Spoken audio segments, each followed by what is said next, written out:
నువ్వు చచ్చాక నిన్ను శవం అని అంటారు. ఆ శవాన్ని ఇటు తీసుకుని రండి, ఆ శవాన్ని కింద పడుకోబెట్టండి అనే అంటారు. నువ్వు బతికినప్పుడు ఎవరి గురించి అయితే ఆలోచిస్తూ నీ సంతోషాల్ని, నీ ఆనందాల్ని దూరం చేసుకున్నావో అదే జనాలు నువ్వు చచ్చిన మరుక్షణం నుంచే నిన్ను పేరుతో పిలవడం మర్చిపోతారు. ఆ రోజు నువ్వు శవం. కాల్చిన ఒక గంట కూడా నీకోసం ఎవరు ఉండరు అక్కడ. నిన్ను పూడ్చిన 10 నిమిషాలు కూడా నీకోసం ఎవరు వెయిట్ చేయరు. అందుకే నువ్వు నీకోసం బతుకు, నీలా బతుకు, నీకిష్టం వచ్చినట్టు బతుకు. నిజమే చెప్పు. ఇష్టం ఉంటే అవునని చెప్పు, లేదంటే కాదని చెప్పు. నీకేం చేయాలనిపిస్తే అదే చెప్పు. నీ జీవితం, నీ ఇష్టం, నీ లక్ష్యం, నీ ఆశయం అంతే.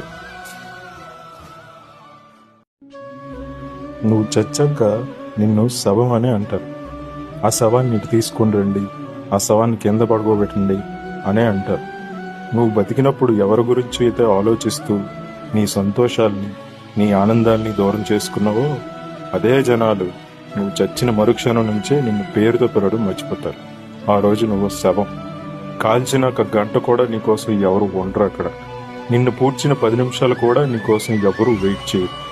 అందుకే నువ్వు నీకోసం బతుకు, నీలా బతుకు, నీకిష్టం వచ్చినట్టు బతుకు. నిజమే చెప్పు. ఇష్టం ఉంటే అవునని చెప్పు, లేదంటే కాదని చెప్పు. నీకేం చేయాలనిపిస్తే అదే చెప్పు. నీ జీవితం, నీ ఇష్టం, నీ లక్ష్యం, నీ ఆశయం అంతే.